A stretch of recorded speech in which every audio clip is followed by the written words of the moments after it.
cry on my shoulder. Into the heartbeats our footsteps melt. A place where no one to find the tear-soaked pelt.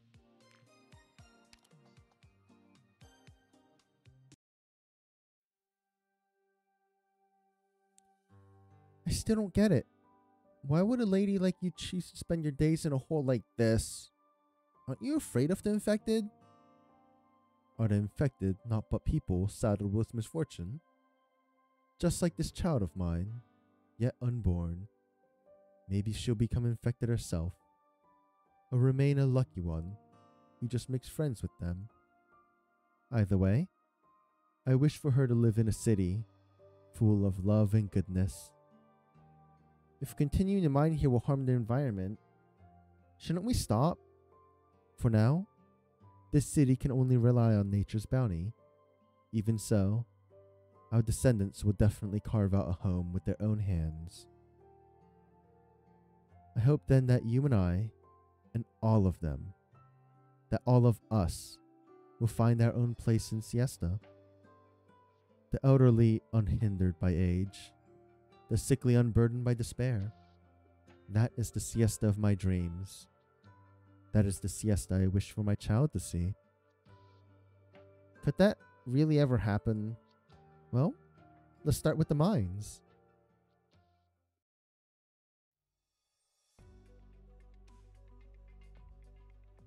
Little black sheep, why are you all alone? Do you know where the rest went? Also, you keep eating those old signposts and addresses on letters. Is it because you're lost? Can you understand me? The fluffy creature remains silent as it sniffs about, picking the next signpost to be devoured. Did you get lost when siesta moved? Or is your home on the undeveloped plate instead of the mines? The fluffy creature paws the ground, urgently as Adele stands, silently looking at it. Where does it want to go?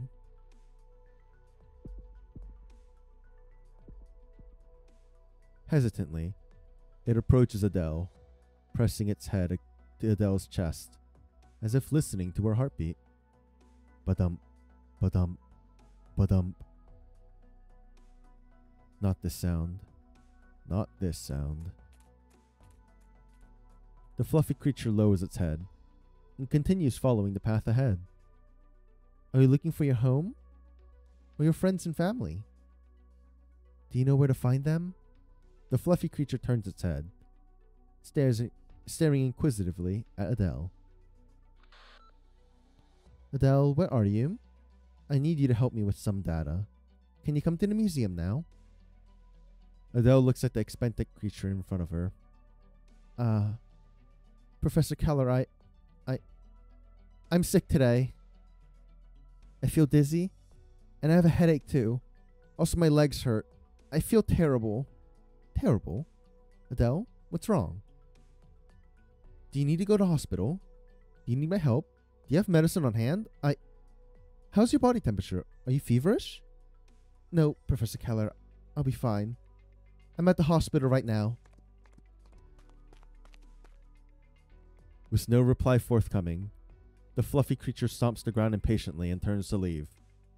Adele rushes to keep up with it. A car speeds by, frantically honking at Adele, who's just taken a step forward.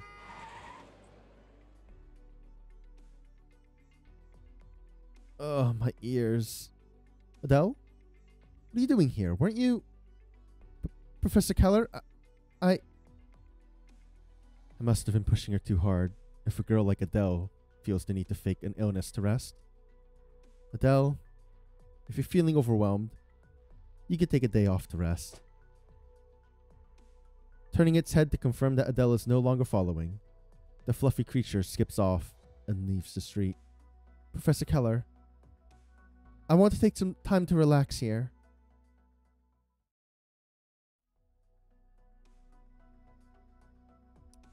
What if I told you that I want to offer you a job with stable pay that isn't detrimental to your health? I even provide special lodgings for you. Don't worry, I can guarantee the working environment and conditions, as well as medical services. You just need to pay a portion of the rent to the government. Even you can't go on, can you? I don't know what those government people are on about, but I know this much at least. These things take a lot of money, not a mere 100,000 gold certificates. With this money, I might be able to buy a decently comfortable bed, eat a nice meal, and it may even save my life if it comes to it. But it can't build what you're promising. I can do it, Doctor. If you were to say you'd build us a cheaper hotel, frankly, I'd really be grateful. And I'd actually believe you could do it. But saying that you'll provide jobs, homes, and healthcare? Just look around you. It's been so long and this place is undeveloped. I beg you to place your trust in me. I'll stand by my words.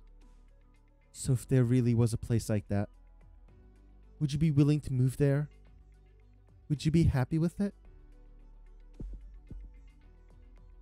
Frustrated, Ceylon feels her heart hammering in her chest, its beat pounding in her ears. What was that? Sorry, I missed what you said. I said even Mr. Pelipper, our boss back at the old mines, only got us so far with all of his wealth and power. Doctor, we don't know you, and you don't know us anything. We'll even be grateful if you just come to treat us once in a while.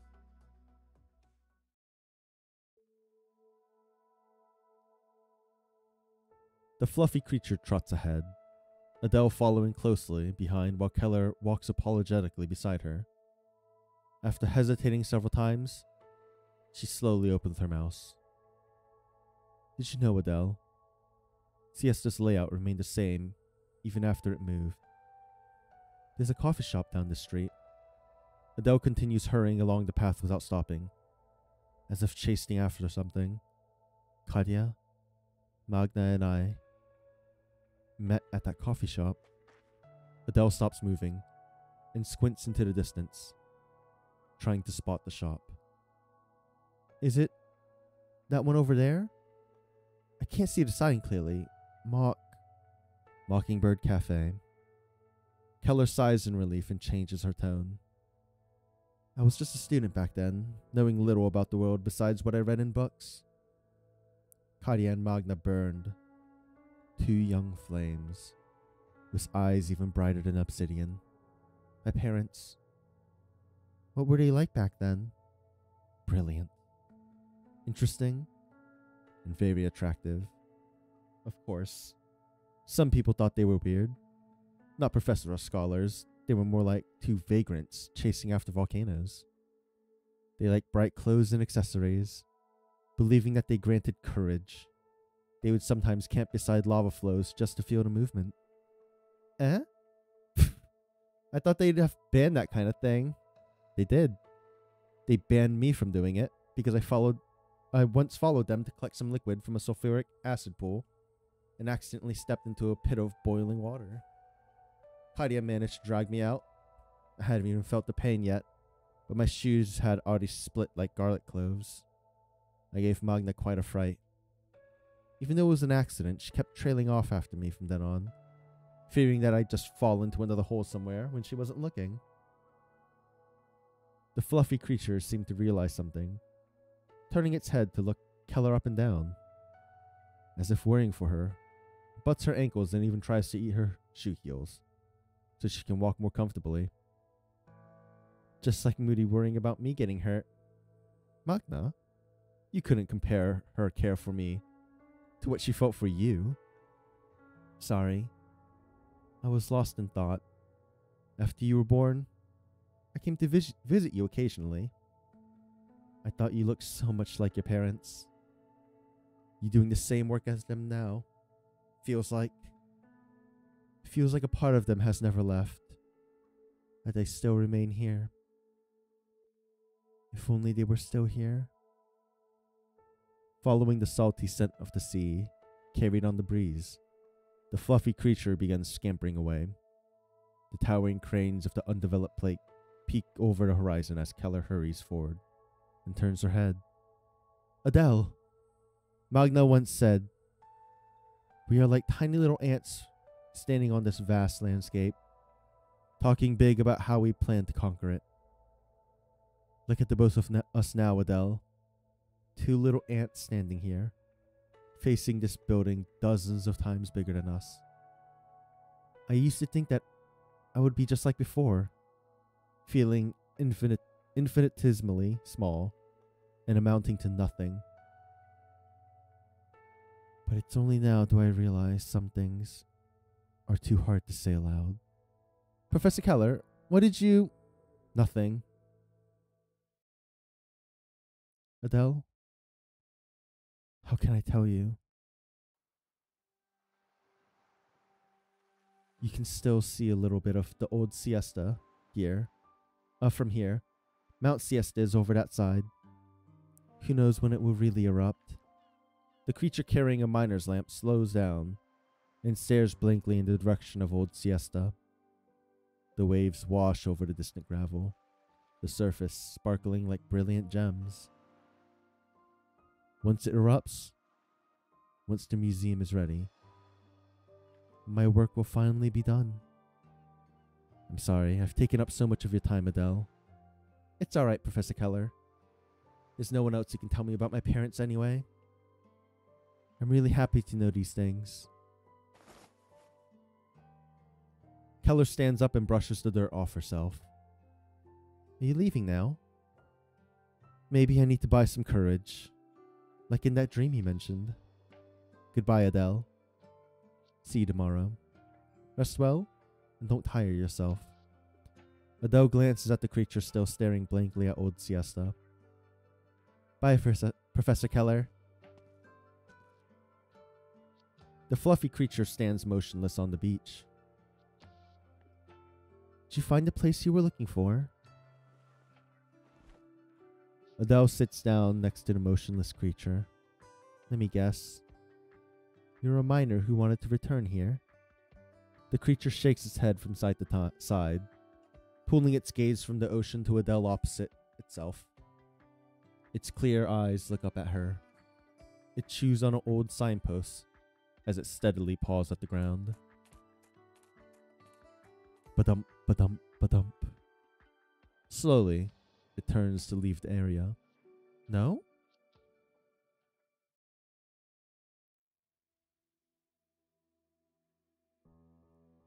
No. I'm just an old man who likes collecting pretty rocks. I can't do what you want or help you at all. Mr. Brown, those workers said that your father owned a mine, and that they all worked for you for so many years. Even after the move, you still helped make their lives better. Under the table. Yes, that's right. My father's mine made them into infected while I decorate my house with rocks they risk their lives to dig out. Am I helping them? As if. They're barely surviving as it is, at most. They're not jobless. So you admit it? No, my God, calm down, woman. Don't you go breaking my collection. Well, then let's talk about your collection. Before Siesta moved, this obsidian was an extremely precious ore. However, only obsidian that was pure enough, or which reflected the colors of the rainbow, could fetch a good price. I'm sure you're aware.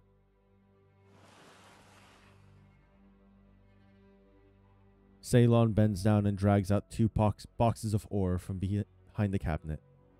So what are these?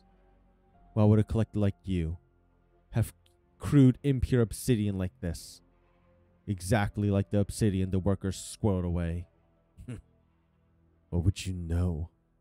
All obsidian is precious to me. Then why'd you stop the workers from mining? What stopped you from working them to death? Instead, arranging gainful employment for them as drivers, ticket sellers, and security guards. Those are lifelines they found for themselves. Oh? So you just help them along while indirectly earning money off them? Yes, that's absolutely right. Why do you refuse to admit it? They're not living well right now. The obsidian they mined propped up Siesta, but now... Pelipper heaves a great sigh and sinks back onto a seat. Missy, do you think it's that easy changing the policies of an entire city? Look at them now. Look at me. You've heard them call me Mr. Brown. Brown Mines. The entire company is in my hands. But I can't even build a factory for them to make a living in. The government will harness me. My peers will plot against me. And that's not even considering Colombia and Victoria. Just keeping to ourselves here in Siesta isn't that bad. You do know, Colombia has infected pay sky-high insurance premiums, and then sends them to mines in the wastelands. I know that. That's why I came to you for help. You have far more knowledge and experience with the situation than me.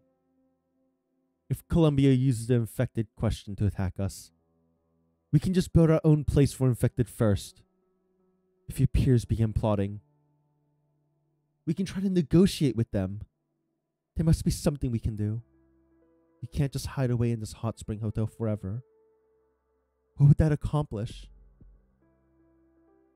Getting increasingly agitated, Ceylon feels as if her heart is about to leap out of her chest.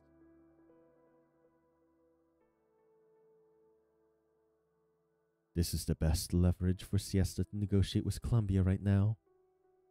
But you seem... Yes, I'm 5 months along now. The doctor says it's a girl. Congratulations. But then you... Siesta needs to develop. It can't wait any longer. That's why I want to help these workers. I want to teach them. I want them to learn how to avoid danger, how to observe the environment, how to best protect themselves after a catastrophe. They have only gotten by with experience so far, but I can give them knowledge. Would that work? The mine is huge and there's so many illiterate people who only know how to earn money. Father says things like that are very common and that there are always many workers, so we don't need to care too much. That's different. Tom cares. Hank cares. Bill cares. Many workers will care. I also want to push a new policy regarding the current state of these workers. These workers who've contracted neuropathy due to obsidian mining should be better taken care of. My father tells me that the government will never have time for this. They only want to earn more and more money to develop Siesta. Then I will bring their attention here. I can't just sit in an office all day with knowledge that they're getting hurt and sick. What would that do? The lady gently caresses her pregnant belly, feeling the little heartbeat of the life growing peacefully inside. Miss, may I have your name? Young lady, what's your name? Who knows? I might see you again in the future. If you really manage to do something, I'll lend you my help. Barbara. Doikos.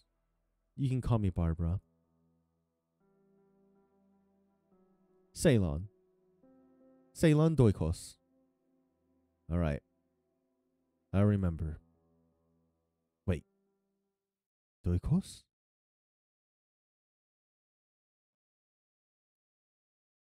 We're near Fashion Street already. Where are you actually going? Little black sheep. What does the mining lamp on your back really mean? The fluffy creature continues forward leisurely, searching and chewing. Sounds past its twitching ears. The sound of wind, people, and in the far distance, the rumblings of volcanic activity.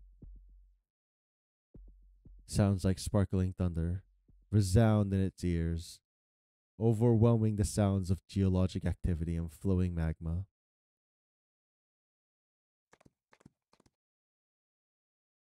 It stops in the middle of the street, blankly looking from side to side before it breaks into a sudden run, sprinting away on all fours. Wait, where are you going?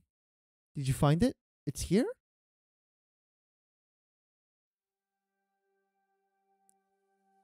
Barbara was your mother? Hold on.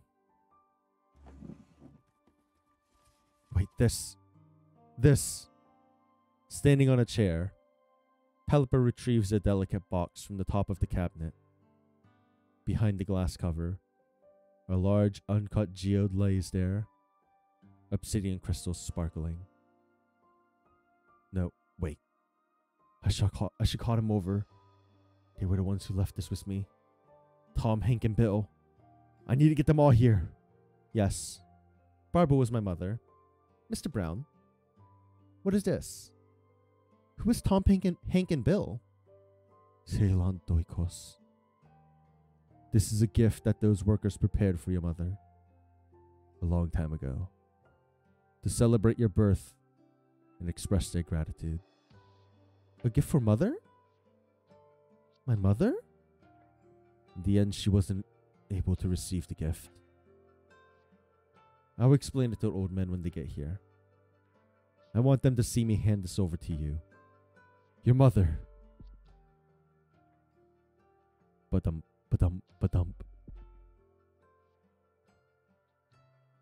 Is the sheep gonna show up and steal it? Oh no. Little black sheep? A fluffy creature steps into the hotel, as if guided by a sound.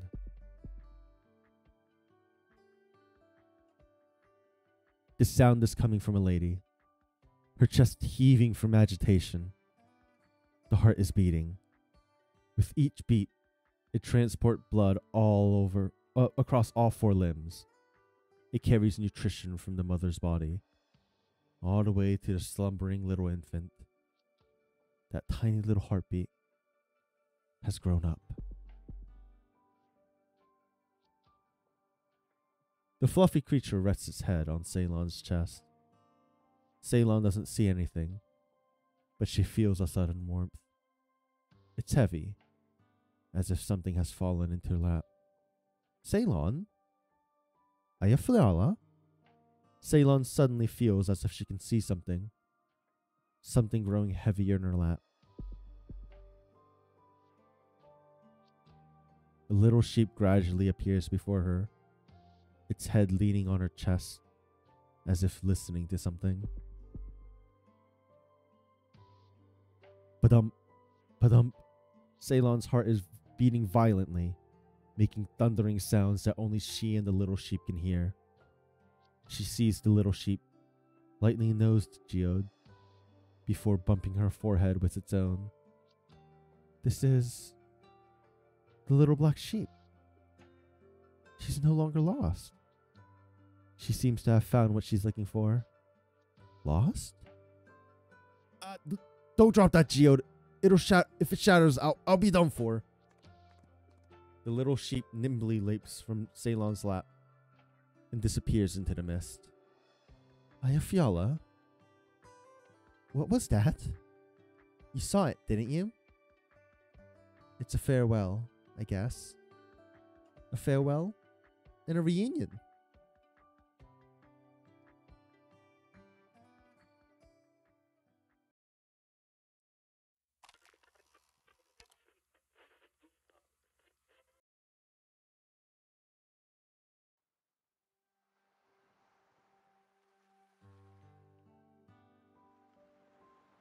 I recall this place being in this industrial land, not suitable for a casual visit. This spot is the closest we have to Old Siesta. So let me sit here quietly. Is that so? Can you even see anything from here, when we're so far from there?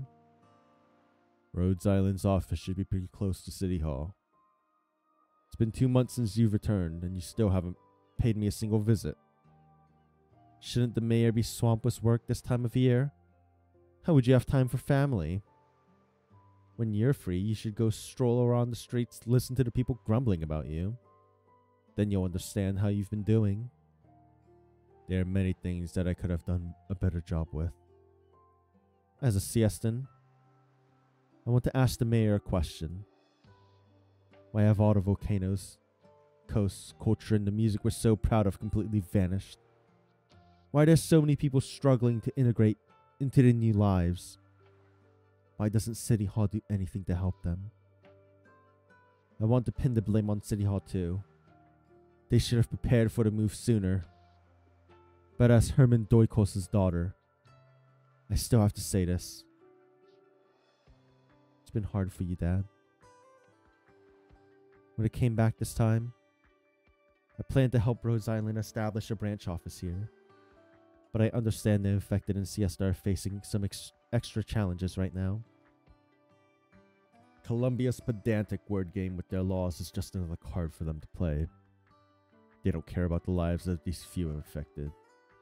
They only want a slice of Siesta's future long-scale international trade pie. 8,573. I looked at the info. That is the number of registered infected who settled in Siesta last month. You can either impose a ban to prevent any more infected from settling on Siesta's nomadic plates, or hand them a larger sum of money for their health insurance. From a bystander's point of view, the latter is not an option for City Hall. There is no way I could have forgotten that my own daughter is infected herself. In our short decades of history, Siesta has faced many difficulties, but the path Siesta takes is always in the hands of us Siestans. I will think of something. There is always a way. Then allow me to help you a little. To square off against Columbia's word games, you can likewise designate an area outside the nomadic city and declare it for development, which will be done by the infected. And as for what kind of work, my two friends recently arrived are also interested in helping. A budding logistic company should be able to provide many jobs. In addition, I will use Rhode Island's resources to establish a treatment center for the infected.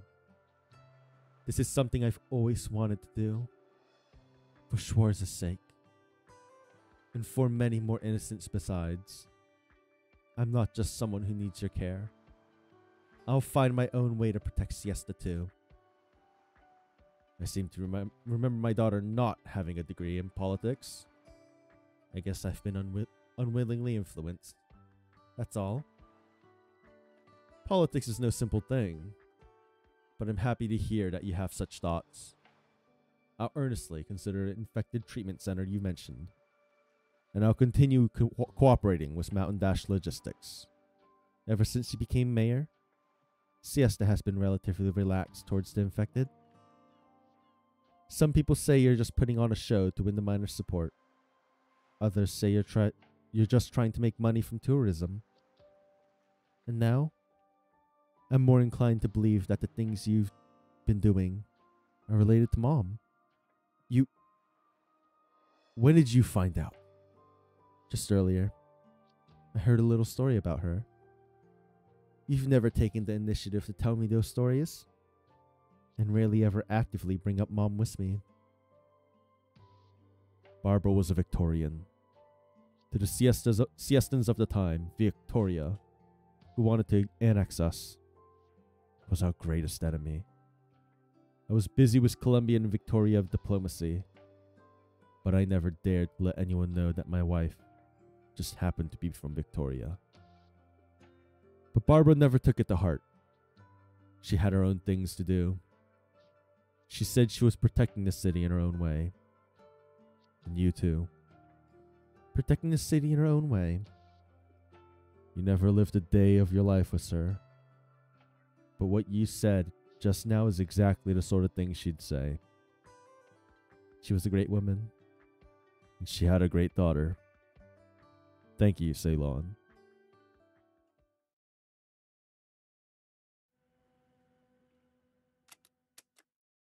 Could you lower the camera a little? Angle it upwards a bit, so I look a little more imposing. Wait, too low. Alright, that's good. Check the recorder too. Everything I say has to be crystal clear.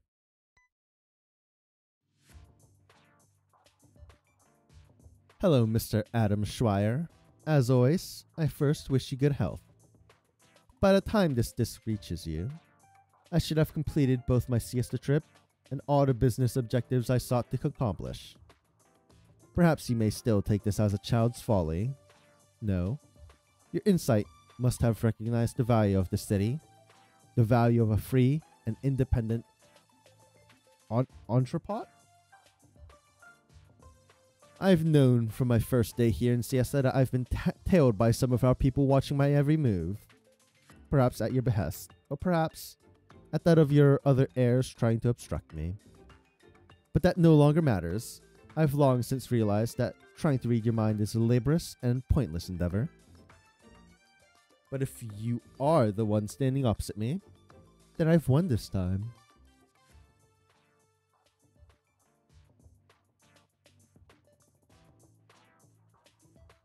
What did you call me here for exactly? To give you a report on the project. Mountain Calm Trade has signed an agreement with Siesta. If everything goes smoothly, construction will begin around autumn. When the logistics center construction is complete, we'll open trade with these three countries: Sargon, Victoria, and Columbia. As the supply chain matures, we'll increase our scope. The natural trading advantages that comes with the independent state of New Siesta and the locals' eagerness for foreign goods will give us confidence in any future developments here at Mountain Calm Trade. You've always told me about the future you envision and want to realize in Mountain Dash Logistics, and now we've taken the actual first step. I've already seen the report on this project. Well done. You didn't let me down. No. I should say that your growth makes me proud. Give yourself a proper vacation for the rest of the summer. Thank you for your approval. But there's another report you haven't seen yet. It's regarding the progress of Mountain Calm Trade, splitting from Mountain Dash Logistics.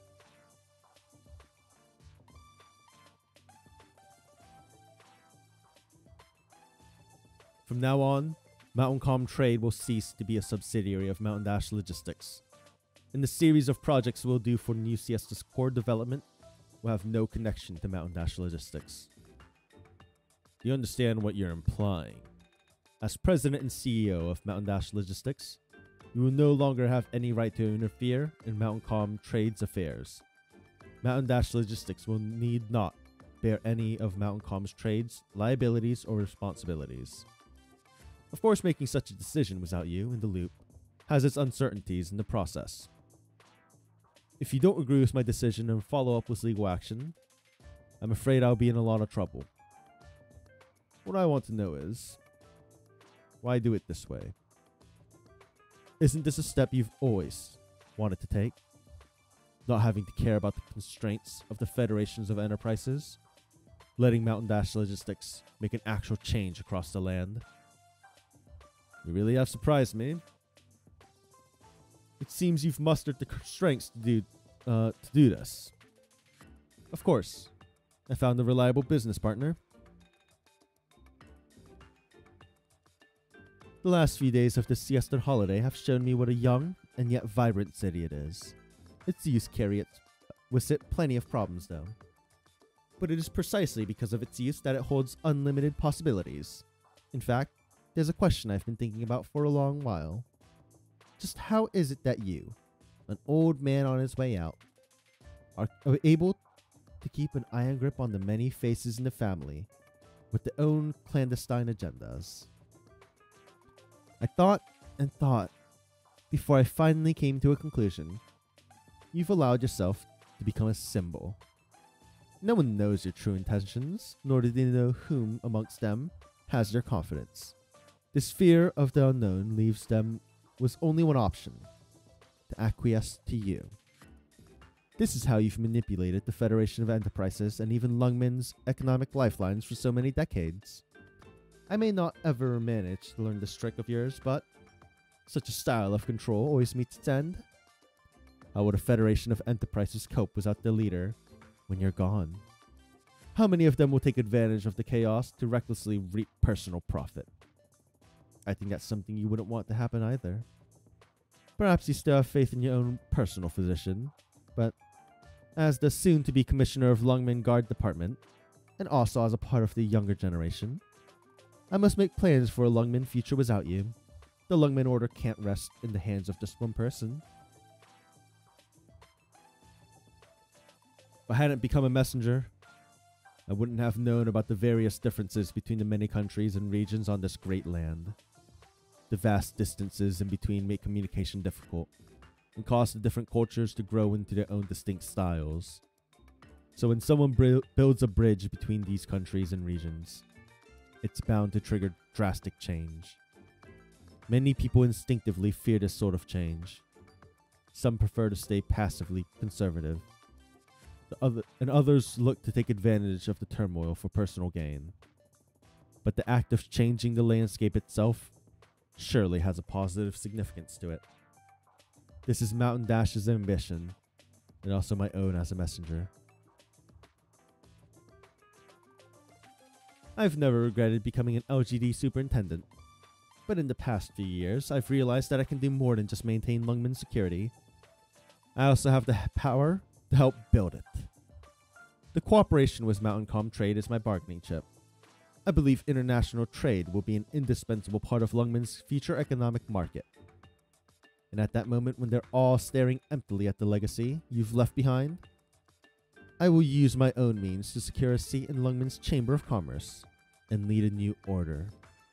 No matter how brilliant a sunset is, a new sun will always rise. Zoomers rise up? Got that all, Snow-san? Yes. Miss Swire, the whole speech. Send this recording to Lungmen. I wish I could see the old man fuming with my own eyes, but I can probably imagine what it would look like.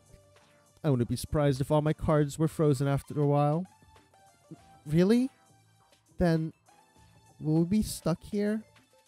Will you lend me some money? If you really need my help, Miss Swire. Just kidding. I brought enough cash for the both of us to fully enjoy our vacation. Any further annoyances will have to wait until we return to Lungmen. Alright. Now that we're all done here for real, let's officially begin our holiday.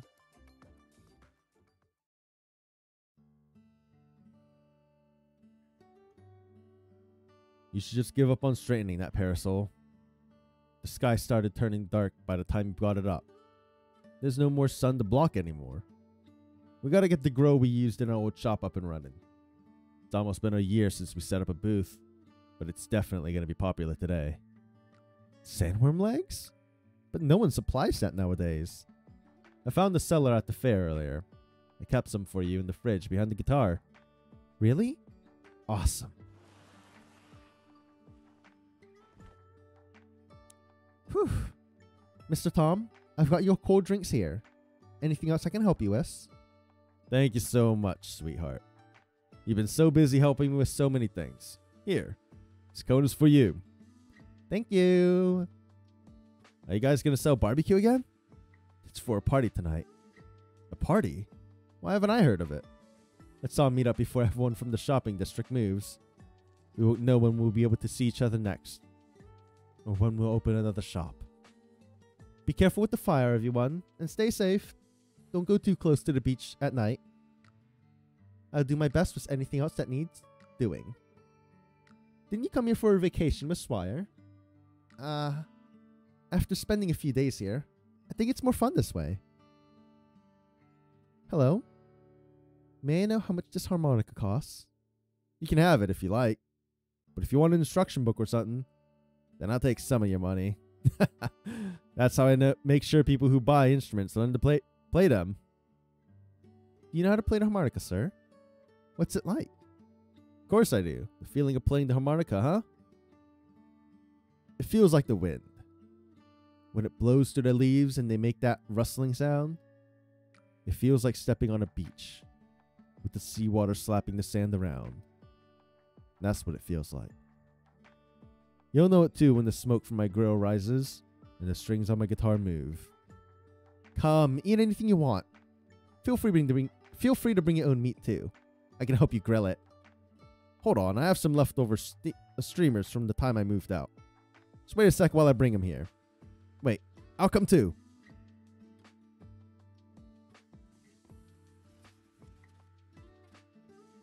Enos, help me bring these over to the party.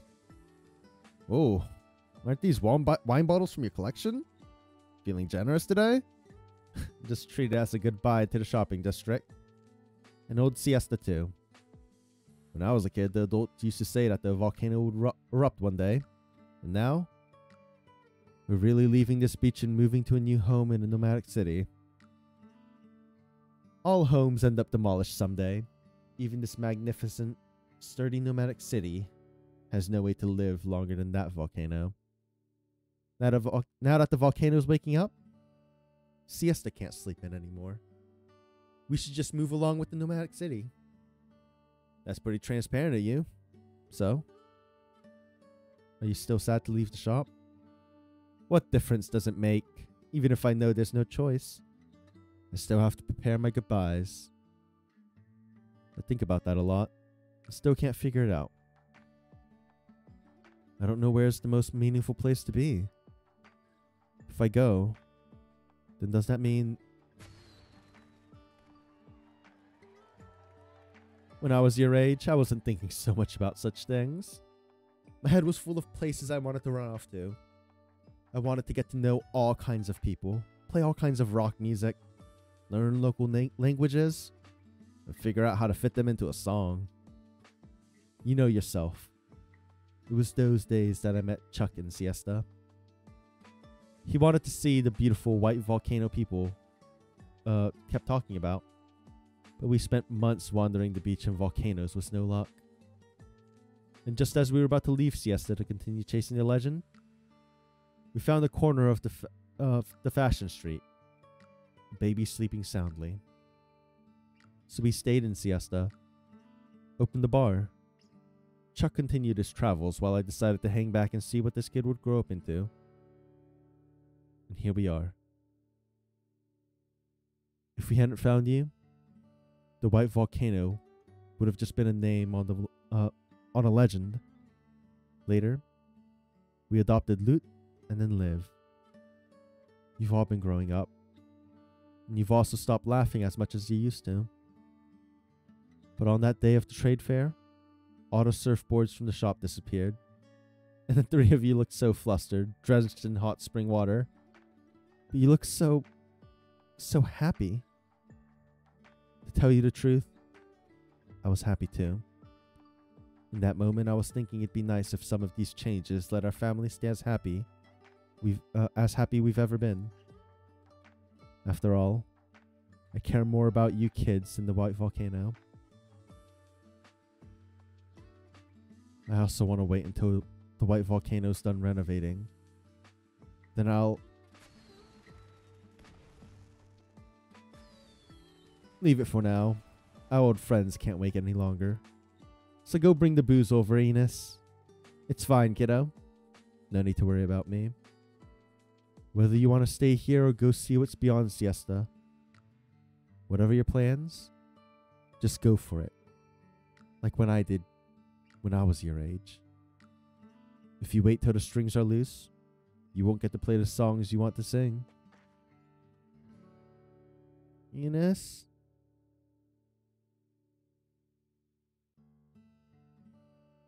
Hi, Fiala. Why aren't you joining them? I'm not good at dancing. And it's still a bit difficult for me to keep up with the rhythm. Well, then I'll keep you company for a bit. We can chat. The last time you came to see me, you said you were experiencing hallucinations and seeing sheep. I thought the hallucinations were some kind of symptom of oropathy. But back then, I saw it too. It was small and warm, leaning on my chest, listening to my heartbeat. I'm sure I saw it, and even felt it too. It's so strange. I don't know why, but it makes me suddenly think about my mom, even though I've never met her. Fiala, just what was the sheep from that day? I had a dream where I was wearing Muti's protective gear, played with two little sheep for a whole night, and they spoke to me a lot. That dream felt so familiar. It was just like when I was a little girl, together with my parents. Some fireworks suddenly explode a little distance away. The sky is not yet dark, and the smoke leaves a long trail. The children who sneakily set off the fireworks run away laughing, followed by their parents, laughing as they scold their children. When I was little, I didn't have much chance to play like that with my parents. They spent all their time on the volcanoes. So I fell in love with volcanoes too. But since that day I've been thinking, they're still climbing, even now, aren't they? Perhaps my mother is still doing what she liked to do. But Ayafyala, isn't it strange for me to be thinking like this? I keep thinking these last few days, it would be great if I could see that sheep again. Or if I could dream about it like you were talking about. Have you seen that sheep again since? No. It was the last one I saw. Hey ladies, enough sitting over there. Come on over and have some barbecue. Her barbecue's really tasty. Ayafyala, did you try it the last time you were here? I don't remember. The last time I visited, Ceylon was still all huffy and puffy. Hey, that's ancient history. Let's not bring it up. Ayafyala, what are your thoughts on siesta this trip? Compared to last time, it's much more relaxed and more romantic too. You should visit more often, as long as your health permits. You'll be able to see it then. A better and better siesta, thanks to the joint efforts of so many. The two of them stand on the barrens, looking towards the sea. They can vaguely make out the shadows of some volcanoes. When do you think they will erupt? When it happens, there'll be so much work to do. Yes? And when that time comes, we'll do a great job ourselves. Or maybe we'll get to see the little sheep again. Hello, Professor Keller? All right. I'm heading back. I'll heading back. I'll head back now. Sorry, my brain broke reading that. What's the matter? There's a little problem with the volcano observation data. Is it going to erupt sooner? The data fluctuates a lot, so maybe it's just an anomaly, but if there's really a problem, we'll make a broadcast. I'll be counting on you if it comes to that, Ceylon. So it is going to erupt. I thought it wasn't going to erupt or some shit, but clearly it's about to happen.